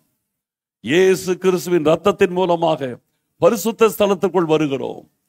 அன்றைக்கு ஆட்டுக்கடாக்களின் ரத்தத்தினாலேயோ, மாட்டு ரத்தத்தினாலேயோ, புறா குஞ்சுகளின் ரத்தத்தினாலேயோ பிரகாரம் வரைக்கும் தான் வர முடியும். ஆனால் கிறிஸ்துவின் ரத்தம் நம்மை பரிசுத்த ஸ்தலத்தில் கொண்டு வந்து நிற்க வைத்திருக்கிறது. பரிசுத்த ஸ்தலத்தில் என்ன இருக்கிறது? தூபம் காட்டப்படுகிறது. பரிசுத்த ஸ்தலத்திலே தூபம் காட்டப்படும். பரிசுத்த ஸ்தலத்திலே தான் ஆசாரியன் தூப கலசத்தை வைத்து தூபம் காட்டுவான். பரிசுத்த ஸ்தலத்திலே ஆண்டவரை துதிக்கிற துதி இருக்கிறது. நீங்க அடுத்தது நல்லா துதிக்க பழகணும். பரிசுத்த ஸ்தலத்தில் வந்து நல்ல ஆண்டவரை துதிக்க பழகணும். பாவரிக்கையிலே நிக்க கூடாது. நல்லா துதிக்கிறவங்களா மாறணும். துதிக்கிற பொழுது தேவ பிரசன்னம் பரிசுத்த ஸ்தலத்திலே உங்களுக்கு ஊற்றப்படுகிறது. அதே நேரத்தில் உங்களை இன்னும் கழுவி சுத்திகரிக்கப்படுவதற்கு அந்த இடத்துல அழுகையின் பள்ளத்தாக்கை கர்த்தர் நமக்கு சில நேரத்தில் கொடுக்கிறார். சில நேரத்தில் அந்த அழுகையின் பள்ளத்தாக்கை ஏன் கொடுக்கிறார் தெரியுமா? நம்மை சுத்திகரித்துக் கொள்வதற்காக. நம்ம அழுகையின் பள்ளத்தாக்கை உருவ நடந்து போகும் பொழுது நம்ம வாழ்க்கையை நம்ம ஆராய்ந்து பார்க்கிறோம், நம்மை ஒப்பு கொடுக்கிறோம், நம்மை தாழ்த்துகிறோம், ஆண்டவரை சார்ந்து கொள்ளுகிறோம். இதன் மூலமாக நாம் இன்னும் பலனடைகிறோம். அவர்கள் பலத்தின் மேல் பலனடைந்து சீயோனிலே தேவ சன்னதியின் முன்பாய் வந்து காணப்படுவார்கள். அதுதான் மகா பரிசுத்த ஸ்தலம். ஆண்டவரோடு கூட போய் ஐக்கியமாகிற ஒரு அனுபவம். கடைசியா கிறிஸ்துவின் வருகை நேரத்திலே மகா பரிசுத்த ஸ்தலத்திலே அவரோடு நாம் நிரந்தரமாய் கலந்து விடுவோம். அவரோடு நாம் நிரந்தரமாய் இணைந்து விடுவோம். அதுதான் மேலான ஸ்தானம். தேவ பிள்ளையே, உங்கள் ஆவிக்குரிய பிரயாணத்தை ஆரம்பிங்க. ஆவிக்குரிய பிரயாணத்தில் முன்னேறுங்க. மேல போங்க, மேல போங்க, மேல போயிட்டே இருங்க. முடிவே கிடையாது, போய்கிட்டே இருங்க மேல. வாஞ்சையும் தவடம் உள்ள ஆத்துமாக்களை கர்த்தர் நன்மையினால் நிரப்புகிறார் என்று வேதம் சொல்லுகிறது. அந்த வாஞ்சை உங்கள் இருதயத்தை நிரப்பட்டும். ஸ்தோத்திரம் ஆண்டவரே, நாங்கள் உம்மை சோத்தரிக்கிறோம், சோத்தரிக்கிறோம், சோத்தரிக்கிறோம், சோத்திரம். எங்கள் மகா பரிசுத்தமுள்ள எங்கள் அருமையான பிதாவே, தேவரீர் இந்த நல்ல காலை வேளையிலும் எங்கள் ஆண்டவராகிய கர்த்தர், ஆண்டவரே, நாங்கள் உம்முடைய ஆலயத்தின் வாசற்படியிலே ஆரம்பித்து பரிசுத்த ஸ்தலத்துக்குள் பிரவேசிக்கிற வரைக்கும் எப்படியெல்லாம் நாங்கள் கடந்து செல்லுகிறோம் என்கிறதை எங்களுக்கு நீங்க காண்பித்ததற்காய் சோத்திரம். அடைக்கலான் குருவியும் தகைவலான் குருவிகளும் கூட உம்முடைய பிரசன்னத்தில் வாழுகிறது, உம்முடைய பாதுகாப்புக்குள் இருக்கிறது. ஆண்டவரே, நாங்கள் அதைவிட விசேஷித்தவர்கள் அப்பா. நாங்கள் பரிசுத்த ஸ்தலத்துக்குள்ளே வாழ, அந்த பாதுகாப்பிலே வாழ எங்களுக்கு கிருபை செய்யுங்க. தாழ்த்தி அர்ப்பணிக்கிறோம். மகிமைப்படுங்க அப்பா. சோத்திரம், சோத்திரம், சோத்திரம். துதிகன மகிமை யாவும் நாங்கள் உமக்கு செலுத்துகிறோம். இயேசு கிறிஸ்துவின் மூலம் ஜெபிக்கிறோம் நல்ல பிதாவே, ஆமென். என் ஆத்துமாவே கர்த்தரை சோத்திரி, என் முழு உள்ளமே அவருடைய பரிசுத்த நாமத்தை சோத்திரி. என் ஆத்துமாவே அவர் செய்த சகல உபகாரங்களை மறவார். ஆமென். இப்பொழுது நம்முடைய ஆண்டவராகிய இயேசு கிறிஸ்துவின் கிருபையும் பிதாவாகிய தேவனுடைய அன்பும் பரிசுத்த ஆவியானுடைய அந்யோன்ய ஐக்கியமும் இன்றும் என்றும் சதா காலங்களிலும் கர்த்தருடைய வருகை வரைக்கும் என்றென்றைக்கும் நிறைவாய் தங்கி இருப்பதாக. ஆமென், ஆமென். ஸ்தோத்திரம். Praise the Lord.